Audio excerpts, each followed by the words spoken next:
বিয়ের পর। মা, মনে মা তুই কতদিন পর তোর মুখটা দেখতে পেলাম রে মা।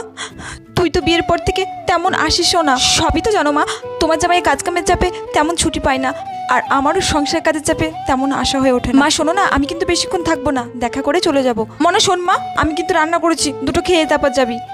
আচ্ছা ঠিক আছে মা, আমি এক্ষুনি ভাত বাড়ছি। মনা নে মা, খেয়ে নে।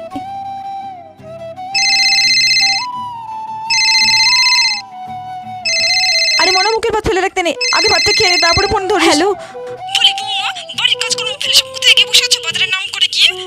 বাড়ির রান্না বান্না কি করবে? আমার বুঝি খিদে পায়নি? তাড়াতাড়ি বাড়ি এসে এখানে রান্না বান্না শুরু করো।